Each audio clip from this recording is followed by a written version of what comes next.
je suis ravi de vous retrouver. Regardez ici depuis Le Malzieu, silhouette de un des plus beaux villages de France d'ailleurs, et silhouette ici bien connue pour les Lozériens et les touristes, cité médiévale vraiment sublime.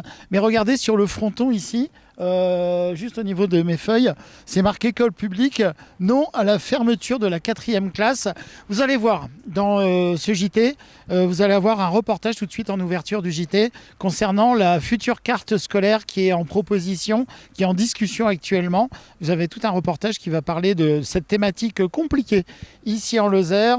On va découvrir ça dans quelques instants. Juste avant, s'il vous plaît, je vous demande de commenter, de liker, de partager cette édition du journal. Pour vous, c'est gratuit. Pour nous, ça nous aide dans le référencement de ce JT. Voilà, allez, tout de suite, place au reportage et je vous retrouve juste après. C'est parti donc pour la nouvelle carte scolaire en Lozère. L'attaque qui est faite contre les écoles rurales, c'est vraiment un gros coup de rabot qui est fait sur les classes de Lozère. Soi-disant parce que nous serions privilégiés. Il faut dire que la qualité qu'on a d'enseignement ici, elle tient aussi des particularités de notre territoire et on a absolument besoin de le conserver. Le sujet de l'école, c'est un sujet qui est assez vaste. Alors nous, à l'école de Saint-Flour, les parents, on se mobilise, mais on se mobilise aussi pour toutes les autres écoles. Parce que souvent, on est menacé pour une fermeture de classe. Mais à terme, ça veut dire une seule classe à l'école, donc moins d'enfants petit à petit. Et ensuite, comme dans d'autres écoles aujourd'hui en Lozère, les conséquences, c'est que les parents s'en vont, il n'y a plus d'enfants. Et après, on s'étonne que l'école ferme. Voilà. On sait qu'on est des petits poussés, qu'on ne fait pas trop le poids des fois par rapport à des décisions nationales. Et à la fois qui ne sont pas toujours adaptés à notre territoire. Voilà. Coup de tonnerre dans les écoles en Lozère. La rumeur courait depuis décembre. La nouvelle est finalement tombée le 11 février dernier. Provisoirement sont annoncées par le rectorat 12 fermetures de classes, une fermeture d'école et 5 passages en classe unique, affiche la nouvelle carte scolaire. Pour les Lozériens, il est hors de question de se laisser faire et en ce sens, dimanche dernier, une nouvelle journée d'action était organisée par l'APE de Saint-Flour de Mercoire. Cette dernière s'est déroulée sur une aire de la N88 au niveau du village, avec l'objectif du maintien des 2 classes de la petite école qui compte 18 élèves issus du village, mais également du village de Chaudérac et de Nossac. Un moment d'échange agrémenté de débats et d'informations où les participants ont également pu signer une pétition. Alors en étant élu, on a été, on l'a appris au niveau du conseil municipal. Donc on a fait une première réunion pour voter une motion en fait contre la fermeture de l'école et de la classe. En tout premier lieu, il faut rappeler quand même qu'en début d'année, en septembre, le DAZEN a fait sa rentrée à l'école de Saint-Flour pour mettre en avant les projets de l'école de Saint-Flour, qui avait des projets remarquables de sciences, des projets scolaires qui étaient quand même reconnus, et donc il a fait sa rentrée politique, on va dire sa rentrée médiatique dans notre école. Mais seulement 3 mois après, il est revenu voir les maires de Rocles et de Saint-Flour pour leur demander s'ils seraient d'accord de fermer leur école. Ensuite, la proposition a diminué, dit est-ce que vous seriez d'accord pour regrouper vos écoles, RPI ou RPC. Proposition qui, nous, on l'a soumis aux parents d'élèves, qui a été globalement refusée par les parents. Si la nouvelle carte scolaire est non définitive pour l'heure, elle est fortement recommandée en haut lieu. Ce sont près de 10% des écoles lozériennes qui sont concernées, nous fait remarquer l'ancien député Francis Saint-Léger. En 35 ans de carrière, je n'ai jamais vu une telle proposition de la part de l'État qui consiste à impacter 12 écoles, à supprimer des classes et à terme à supprimer des écoles. Jamais, je dis bien, en 35 ans de carrière, en tant que député, en tant que maire, je n'avais vu une chose pareille, une chose présentée par les représentants de l'État ici en Lozère, donc par l'inspecteur d'académie, qui déciderait, j'espère que ça n'ira pas au bout, ces propositions, d'impacter 12 écoles et d'en supprimer à terme 5. C'est un véritable cataclysme pour notre département. Alors moi de mon côté, j'ai eu la ministre Borne au téléphone, je suis en lien avec son conseiller, je suis tous les 2 jours, on échange avec madame la rectrice. J'ai pas aimé la méthode qui a été mise en œuvre par le DAZEN sur le département pour cette carte scolaire. Alors madame la rectrice a repris le dossier. Voilà, et en tout cas, on ne va rien lâcher jusqu'au bout parce que notre combat, il est juste. Sollicité par la rédaction du JT, le DAZEN s'exprimera une fois les travaux de la carte scolaire achevés. Un point de presse sera réalisé à la suite de la présentation de la carte au Conseil départemental de l'éducation nationale, et ce à partir du 11 mars prochain. Il n'est pas envisageable de fermer 5 écoles. En l'espace d'une trentaine ou une quarantaine d'années, il y a 70% des communes ici qui ont perdu leur école publique. Il n'y a plus que 50 communes qui ont aujourd'hui une école publique. Et là, d'un coup, l'État voudrait en supprimer 5 de plus. 10%. 10%. Je n'ai jamais vu ça. Jamais je n'ai vu ça. Et là, je pousse vraiment un cri d'alarme, vraiment très, très, très, très violent, pour dire arrêtez. Arrêtez ce désastre, cette démolition du territoire rural. L'État, aujourd'hui, est en train de démolir les territoires ruraux. C'est une démolition de grande envergure, c'est une destruction massive qu'il ne faut surtout pas laisser faire. Le maire de Riotor-de-Randon est le premier élu à avoir réagi vivement dans les médias en souhaitant une large mobilisation et une prise de conscience des enjeux économiques et vitaux que serait la fermeture d'écoles pour notre département d'ultra-ruralité. Parmi elles, une fermeture est assurée, celle de Malbouzon, dont l'école fermera ses portes pour des questions structurelles et dont les élèves seront accueillis à Nesbinal dès la rentrée prochaine. Une autre, située en Nord-Lozère, aurait également un avenir plus qu'incertain. Parmi les autres communes du département qui sont concernées, le pont de Montvert et étonnamment Saint-Flour-de-Mercoire. Je pense qu'il faut revenir, en fait, il faut redonner du sens aux politiques publiques et aux décisions qu'ils ont prises.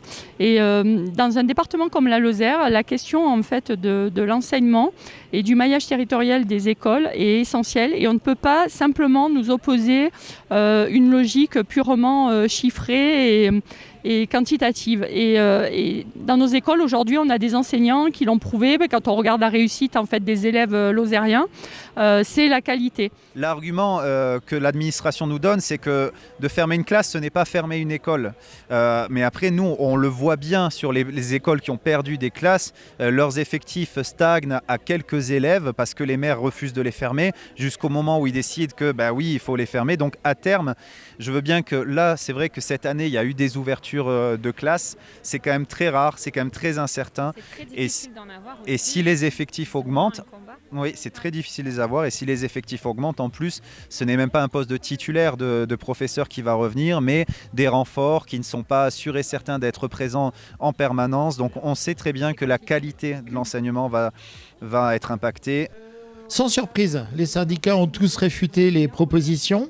Le syndicat FSU 48 déplore quant à lui, je cite, « Avec une dotation négative de -3 postes et des ouvertures nécessaires, la carte scolaire ne pouvait qu'être sanglante dans un département où le tissu scolaire est déjà étiré à son maximum. » Fin de citation. Et c'est tout un département qui se mobilise. Parents d'élèves, syndicats, enseignants et élus sont vent debout pour faire en sorte que les classes concernées soient épargnées. Parce que le contexte rural, ultra-rural qu'on a ici, les distances qui nous séparent des différentes écoles font que c'est nécessaire de conserver ce qu'on a et que là, la coupe est vraiment trop importante. En termes de classes et de locaux, c'est très compliqué à aménager.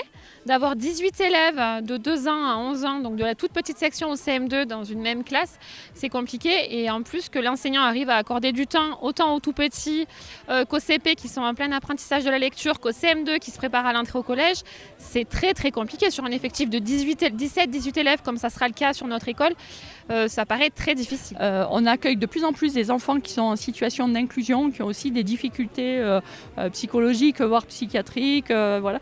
Et du coup, ça veut dire que si on retire des postes dans ces petites écoles, ça met en difficulté globalement l'ensemble de la communauté éducative et aussi les autres enfants. Voilà. Et donc, il y a quelque chose qui se joue parce que, comme on répète à longueur de temps que ces petites écoles, il n'y a pas assez d'émulation, vous avez aussi des parents qui, du coup, retirent les enfants pour les mettre vers des grands groupes, alors que c'est une véritable chance pour nos territoires.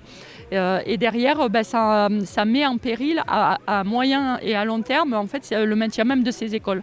Voilà. Donc il faut vraiment défendre et expliquer que dans les petites écoles, on a un enseignement de qualité. Devant la mobilisation importante, le 14 février dernier, la rectrice de l'académie, Sophie Béjean, s'est déplacée en Lozère. Elle était accompagnée du DAZEN, David Raymond.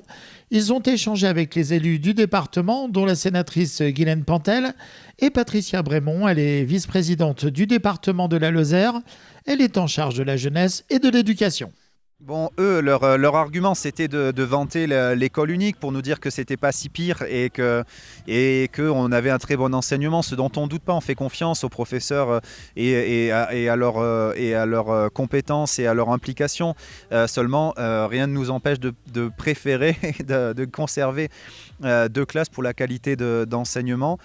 Mais pour tous les projets à venir aussi. Et pour tous les projets qui sont faits d'un accord entre les 2 enseignants qui seront totalement remis en cause et en question s'il n'y a plus qu'un seul enseignant sur l'école. Le 17 février, à la demande du maire de Saint-Flour-de-Mercoire, le président du département, Laurent Suot, aura échangé avec les équipes municipales, la directrice, ainsi qu'avec les parents d'élèves concernant leurs inquiétudes. C'est-à-dire que s'il n'y a pas d'école, le village est mort, quoi. Donc là, il y a quand même une dynamique. Il y a une école, il y a une cloche qui sonne, des enfants qui jouent. Voilà. Puis, je trouve ça reste un service public de proximité qu'il faut continuer à conserver. On est toujours à se battre pour garder des services pour la population, que ce soit au niveau santé, dans tous les domaines. Donc là, aujourd'hui, oui, c'était important d'être là pour soutenir notre école. Voilà. Au niveau parisien, et dans les ministères en général, il faut sans cesse réexpliquer que nous sommes un département de montagne, que nous avons un habitat éclaté, tout ce qui est nécessaire pour l'attractivité de ces territoires. Et moi, à chaque fois, je le répète, ce sont des territoires où on amène beaucoup à la nation à travers les aménités. Et demain, dans le cadre de la transition écologique, ce sont ces territoires-là qui sont finalement des territoires d'excellence parce qu'ils répondent à ce que veulent aujourd'hui nos concitoyens en termes de traçabilité sur ce qu'on mange, de qualité de l'air, de sécurité. On pourrait lister plein de choses. Et alors nous, on nous présente comme des nantis en disant qu'on n'a pas beaucoup d'enfants par classe. Sauf que concrètement, vivre en ruralité, c'est très particulier. On a de la route à faire. Moi, j'ai 100 km rien que pour aller travailler aller-retour. On a aussi de la route à faire dès qu'on veut trouver un médecin parce qu'il n'y a rien sur place. On nous sort après les petits commerces parce que ce qui se passe à l'école, ça se passe partout. Ça se passe aussi au niveau des services publics, la poste, les banques. Même moi, je travaille dans le social, donc on nous dit aussi qu'on n'a pas assez, on ne reçoit pas assez de public. Le problème, c'est qu'on est sur des petits effectifs, sur un département qui est très vaste. Et donc forcément, ça touche tous les domaines. Mais si on doit fermer et réduire de partout, petit à petit, les villages vont mourir et il n'y aura plus personne. Si les mobilisations se jouent en local sur le terrain, nul doute que les interventions de nos grands élus auprès du rectorat ainsi qu'auprès des plus hautes instances de l'État conduiront, l'espérons-le, à des décisions favorables sur la carte scolaire définitive. Il faut vraiment avoir une projection avec un vrai débat de fond sur l'école en milieu rural et s'inscrire dans une période longue, à minima de 10 ans. Et on ne peut pas se contenter de projections à 3 ans et d'être dans une simple logique comptable et uniquement sur le nombre et en nous répondant que le surcé est de 11 ou 11 et quelques et que finalement il y a beaucoup d'endroits où ils en rêveraient. En attendant le coup près, afin de maintenir les postes d'enseignants face aux élèves, une grande manifestation intersyndicale de soutien est prévue en Lozère le mercredi 5 mars prochain. Rendez-vous à 11h, place Urbain 5, à Mende. La suite, je le sens, je croise les doigts, on fait ça pour que ça marche, mais j'y crois pas trop. En même temps, on nous dit qu'il faut nous mobiliser, mais aujourd'hui, en France, dès qu'on veut parler ou dire qu'on n'est pas content, il faut aller dans la rue. Il y en a marre de devoir aller dans la rue, de devoir se mobiliser pour se faire entendre. En fait, il faudrait peut-être penser à changer notre mode de fonctionnement, parce que visiblement, le système tel qu'il est là, il fonctionne pas. Pour le moment, on a quand même une écoute, je pense, de la part de Madame la rectrice, même si moi, au regard de ce qu'elle a pu déjà me dire, je pense que le compte n'y est pas totalement, mais on n'est pas loin. Voilà. Donc on va continuer à se battre et à défendre les dossiers et des mobilisations comme aujourd'hui, évidemment, ça nous aide. Ilona Boissonnade, Ludivine Peytavin, Maëlle Artal, Julia Jean Badarou, Nicolas Delmas, Evan Gignac, Jean Chabalier sont les élèves du lycée agricole de Saint-Chély-d'Apcher qui le représentent au Salon international de l'agriculture qui a ouvert ses portes samedi 22 février à Paris.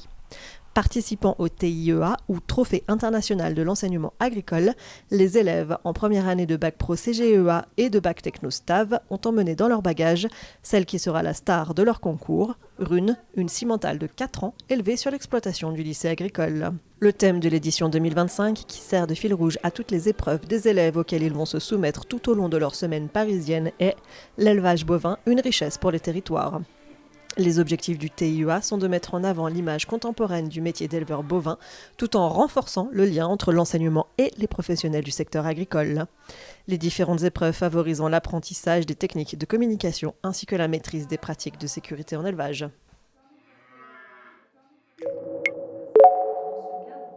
Vendredi 21 février, la porte-parole du gouvernement Bayrou, Sophie Primas, s'est rendue en Lozère pour une visite de terrain en 2 parties. La ministre a échangé le matin avec les équipes de Lookup, une société spécialisée dans la haute technologie spatiale qui développe un dispositif de surveillance visant à détecter et suivre les objets de moins de 10 cm en orbite. Puis Sophie Primas a visité le site du radar Soracis 1 de cette société. La porte-parole du gouvernement a ensuite organisé un débat public dans la salle des fêtes du département à Mende où étaient présentes une 60aine de personnes, dont les syndicats agricoles et les élus lozériens. C'était le 7e déplacement de la porte-parole dans les territoires ruraux, une volonté affichée de sa part de se rendre dans des départements souvent considérés comme loin du centre du jeu politique. C'est dans la Creuse que son tour de France avait débuté. De la question des mobilités à celle de la santé ou de la présence étendue du dragon à l'éducation et aux questions agricoles, l'après-midi a permis d'échanger sur un large panel de problématiques. Jeudi 20 février, les représentants des collèges élus lors des élections de la Chambre d'agriculture 2025 se sont réunis pour en élire les membres du bureau. Un vote très serré aura finalement donné la victoire à la FDSEA et au JA. 3 tours à égalité et c'est le bénéfice de l'âge qui aura permis de départager les syndicats agricoles pour le poste de président de la Chambre d'agriculture de Lozère. Christine Valentin et Christophe Velay avaient tous 2 candidaté. Christine Valentin a donc été réélue à bulletin secret pour un 3e mandat, poste que la coordination rurale espérait remporter après avoir devancé la FDSEA et les JA dans le collège 1 de 12 petites voix. Le collège 1 étant pour rappel celui des exploitants agricoles. Mais l'appui des autres collèges aura permis de faire pencher la balance dans le sens du syndicat majoritaire. Un résultat jugé décevant par la coordination rurale qui a dénoncé le jour même un hold-up démocratique. Au sein du bureau, qui a été voté à la suite du poste de la présidence, la FDSEA et les JA ont souhaité jouer l'apaisement et l'ouverture en proposant 2 postes à la coordination rurale et 1 poste à la Confédération paysanne. Si la coordination rurale a refusé la proposition, la Confédération paysanne a pour sa part accepté. Au-delà des syndicats, ce bureau se veut donc représentatif des différents collèges et des visions portées par les élus. Christine Valentin et son équipe sont dès aujourd'hui au travail pour défendre tous les agriculteurs et agricultrices de Lozère, ainsi que les intérêts de l'agriculture lozérienne, ont souligné la FDSEA et les JA dans un communiqué le 21 février. C'est quasiment inespéré parce qu'il y a 5 ans en arrière, à la RSE, je me disais c'est loin, c'est inaccessible, c'est pour les grands groupes. On s'est dit on va s'y atteler et pourquoi on a réussi ? C'est parce qu'on s'est fixé l'objectif de réussir. Le mercredi 26 février, la SARL Fromager de Lozère, plus connue sous le nom de sa marque Dio Lozère, a reçu à la mairie du Malzieu-Ville le prestigieux label RSE. Ce dernier est décerné après un audit par l'organisme certificateur l'AFNOR. Nous, l'objectif, c'est de vérifier que... c'est d'évaluer la maturité de l'entreprise en termes de RSE. Donc ça va commencer par, bien sûr, le ou la dirigeante, pour vérifier un petit peu quelles sont ses valeurs, ses motivations en termes de RSE. Et ensuite, on va aller voir l'ensemble de l'entreprise, donc... encore une fois, que ce soit cadre, non cadre, etc. L'idée étant de voir un petit peu comment les personnes, justement, ont reçu ce message RSE et comment elles le déploient au sein de l'entreprise. RSE correspond à la responsabilité sociétale des entreprises. Elle est fondée sur 3 piliers. L'un économique, l'autre social et le dernier environnemental. Le label s'impose comme un impératif moral et stratégique pour les entreprises soucieuses de leur impact sur la société et soucieuse du bien-être de ses salariés. C'est précisément ce qui anime la direction de l'entreprise lozérienne qui investit depuis de nombreuses années en ce sens. Alors on a choisi cette démarche RSE effectivement en même temps que le projet d'entreprise parce que d'abord il y a eu une impulsion locale d'un pool d'entreprises lozériennes qui se rassemblaient autour de ce sujet sous l'animation de Haddock. Donc c'est surtout la démarche collective qui m'a amené à m'intéresser à la RSE. Et après, j'ai vite vu que la RSE et mon projet d'entreprise, ça faisait qu'un. Et surtout, la RSE nous amène, on va dire, une vision globale sur toutes les parties prenantes de l'entreprise, et notamment peut-être des parties prenantes qu'on aperçoit moins quand on est le nez dans le guidon, mais le fait d'avoir une vision globale nous permet vraiment d'appréhender tout ce qui gravite autour de l'entreprise. Au-delà de l'entreprise, en fait, on ne se contente pas de ce qu'on nous dit. On va aussi interviewer ce qu'on appelle les parties prenantes. Autrement dit, on va dire les organismes qui gravitent autour de l'entreprise, les partenaires. Alors, il y a les salariés, bien sûr, mais il y a les partenaires. Il peut y avoir les clients, il peut y avoir les fournisseurs. En fait, ceux qui sont importants pour l'entreprise, de façon à savoir comment eux, justement, perçoivent cette démarche RSE vue de leur point de vue. Voilà. C'est la norme internationale ISO 26000 qui définit la RSE. Elle s'adresse à tout type d'organismes, privés ou publics, quelle que soit leur taille, leur localisation ou leur domaine d'activité. Donc la RSE est volontaire, sachant qu'effectivement, on le voit de plus en plus, c'est de plus en plus demandé par les marchés. C'est de plus en plus demandé par les consommateurs qui ont des attentes en termes d'origine de produits, enfin on le voit en termes d'environnement. Au niveau de la réglementation, c'est pas réglementaire, mais on voit de plus en plus quand même de réglementations concernant ne serait-ce que l'environnement, l'énergie, etc. Donc voilà, donc ça reste une démarche volontaire, mais une démarche volontaire qui peut être demandée par des grands donneurs d'ordre, par des clients, par des consommateurs, etc. Alors on est peut-être un peu en avance, moi je suis persuadé que ça va se développer encore plus. En tous les cas, nos clients, les centrales d'achat sont de plus en plus regardantes sur ces thématiques-là. Le banquier voit également d'un œil bienveillant le fait qu'on adhère à une démarche RSE. C'est des points en plus quand on va les solliciter et Dieu sait qu'on va en avoir besoin. Donc voilà, c'est vraiment une démarche globale et partie prenante entièrement du projet d'entreprise. En fait, il y a donc l'évaluateur, l'évaluatrice, voire ils peuvent être deux, qui vont faire cette évaluation. En fait, à la fin de l'évaluation, ils vont rédiger un rapport qui est très complet, qui est très riche, qui va à la fois présenter les points forts de l'entreprise et les points améliorés. Voilà. Et donc, c'est sur la base de ce rapport que l'équipe d'évaluation donc, propose ou pas le label, sachant que le label, nous, on a 4 niveaux d'engagement. Et donc, après, c'est vérifié par un expert d'AFNOR certification qui va valider ou pas et qui va donner effectivement le label. Ça s'est vraiment déroulé dans une très bonne dynamique, sachant que c'est pas un audit de certification, c'est un audit de labellisation. Donc, le but est vraiment de mettre en avant tout ce qu'on fait bien. Je suis certes le capitaine de l'équipe, on va dire, mais je ne concevais pas de mener le bateau tout seul. Donc mon comité de direction, bien sûr, est impliqué totalement dans le projet. On a vu à travers la petite vidéo que chaque salarié, maintenant, sait dire un mot sur la RSE, sur la démarche. Et moi, je souhaite vraiment embarquer toute l'équipe. Tout le monde est important à son niveau et c'est toute l'équipe qui est engagée RSE. Ouais. On a eu toute une partie de préparation des équipes où où je les ai pas mal... communiquer sur toute cette démarche qu'on allait attendre d'eux. Donc en fait l'idée c'est dans le meilleur des mondes, c'est d'essayer de satisfaire un peu toutes les parties prenantes. L'idée c'est de se développer mais pas au détriment des autres. Donc on va tenir compte à la fois des intérêts bien sûr des salariés mais aussi des fournisseurs mutuellement bénéfiques, les producteurs si on parle par exemple en l'occurrence d'une fromagerie, également donc évidemment les clients. L'idée étant, encore une fois, de tâcher de satisfaire tout le monde. Et parfois, il faut faire des arbitrages. Mais encore une fois, on fait des arbitrages en se posant les questions. Quel va être l'impact de cette décision ou de cette action sur ma partie prenante et, d'une manière générale, en termes économiques, sociaux, environnementaux. Et c'est là où les critères de prise de décision sont importants. Et plus on se pose des questions, je vais dire, en amont de l'entreprise et au niveau de la dirigeante, plus on tend à faire de la responsabilité sociétale. Et c'est donc à l'issue d'une expertise pratiquée sur le site de production du Chastel et en conformité aux exigences requises pour l'obtention du label que Madame Christine Sorly, déléguée régionale de l'AFNOR, a remis le label RSE échelon 3 à Jean-Pierre Julien. Et après, l'entreprise va déménager en fin d'année sur son nouveau site de production du Malzieu, avec une volonté forte de renforcer la collaboration avec les producteurs et les partenaires du territoire. Le premier enjeu, ça va être d'emmener tout ce qu'on a déjà fait au Malzieu et de ne pas en perdre en route. Ça, c'est vraiment l'enjeu principal et où l'auditeur nous a mis en garde. Et après, il reste vraiment toute la partie Encore une fois, amélioration des conditions de travail, puisque c'est le gros point à améliorer.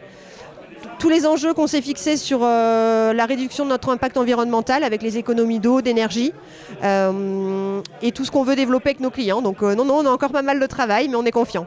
Duo Lozère est une entreprise ayant une vision à long terme autour de la valorisation des filières locales, le développement d'emplois locaux et la professionnalisation de ces emplois, comme le relate la déléguée de l'AFNOR. Le label RSE est décerné pour une période de 3 ans avec un audit à mi-parcours. On a travaillé dur, on a argumenté parce qu'on avait peur de ne pas y arriver. Et la belle surprise au bout, c'est que l'auditeur a reconnu dans le modèle de l'entreprise un modèle à part entière. Et ça, c'est une sacrée reconnaissance. On est très content, on est fiers en quelque part d'avoir cette gratification, d'obtenir déjà le second niveau de RSE, alors qu'on se serait contenté du premier. Mais ça nous fixe des objectifs aussi. On doit être ambitieux. Il y a encore un niveau à atteindre. On va y aller parce qu'il ne s'agit pas d'en rester là. La RSE, c'est le début de quelque chose. C'est le début des engagements. Maintenant, on a des comptes à rendre à la société, à nos parties prenantes. Et on va travailler encore plus sur ces sujets. Voilà, de retour à la fin de cette édition de votre journal. Encore bravo à l'entreprise Duo Lozère, les fromagers de Lozère, pour ce magnifique label remis par l'AFNOR. C'est tout un travail d'une équipe ici, la qualité de l'entreprise, la qualité humaine et les valeurs qui sont très fortes dans cette entreprise. Vous pouvez contacter la rédaction de votre JT Lozère à l'adresse qui s'affiche ci-dessous, rédaction@kwtv-du6lozère.fr. J'aurai l'énorme plaisir de vous retrouver le jeudi 13 mars ailleurs en Lozère. Passez une très très belle soirée. À bientôt.